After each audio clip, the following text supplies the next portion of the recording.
ఏళ్లు పైబడిన బుచ్చయ్య చౌదరి గారు సైతం ఉసేన్ బోల్ట్తో సైతం పోటీకి సిద్ధపడ్డారు.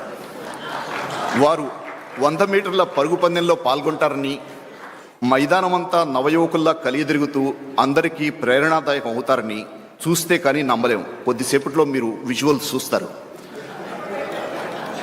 Age is just a number అనే నానుడి అర్థం కావాలంటే ఈ క్రీడోత్సవాలు తిలకించి తీరవలసిందే. ఇప్పుడు గౌరవ సభ్యులు కొందరు సాంస్కృతిక కార్యక్రమాల్లో ఆహూతులను అబ్బురపరచబోతున్నారు. ఈ కార్యక్రమానికి ప్రేరణనిచ్చిన ముఖ్యమంత్రి గారికి, మార్గదర్శకత్వం వహించి ముందుండి నడిపించిన గౌరవ స్పీకర్ గారికి, ప్రోత్సహించిన గౌరవ చైర్మన్ గారికి, సహకరించిన ఆయా శాఖల మంత్రివర్యులకు, అధికార గణానికి, శాసన వ్యవస్థ సచివాలయ సిబ్బందికి, మార్షల్స్కు, భద్రతా సిబ్బందికి అందరికీ పేరు పేరున కృతజ్ఞతలు. నేటి ఈ కార్యక్రమానికి విచ్చేసిన మీ అందరికీ శాసన వ్యవస్థ సచివాలయం తరపున స్వాగతం, సుస్వాగతం, నమస్కారం.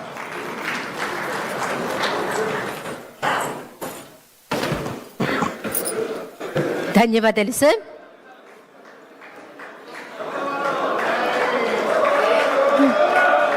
మనమంతా చూస్తున్నాం, ఎప్పుడా అని ఎదురు చూస్తున్నాం.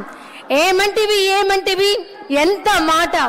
ఆచార్యదేవ, విశ్వవిఖ్యాత నట సార్వభౌమ ఎన్టీఆర్ గారి అమోఘమైన అద్భుతమైనటువంటి ప్రపంచమంతా పేరు ప్రఖ్యాతులు సంపాదించిన ఒక దుర్యోధనుడి పాత్రను ఇప్పుడు మనమంతా వీక్షించబోతున్నాం. వారే రెడీగా ఉన్నారు, సిద్ధంగా ఉన్నారు. శాసనసభ ఉపసభాపతి, RRR గా ప్రసిద్ధి చెందిన శ్రీ కె రఘురామకృష్ణన్ రాజు గారి దుర్యోధన ఏకపాత్రాభినయం. ఒక్కసారి మనం ముందుగానే కర్తాళ ధ్వనులు అందిద్దామా సార్, ప్లీజ్.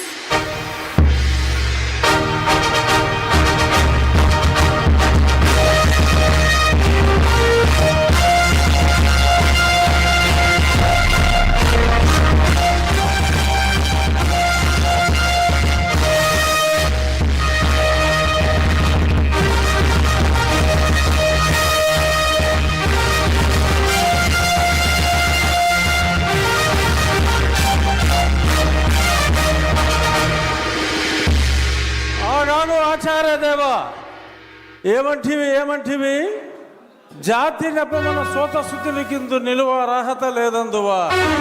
ఎంత మాట! ఇది క్షాత్ర పరీక్షయే గాని క్షత్రియ పరీక్ష కాదే.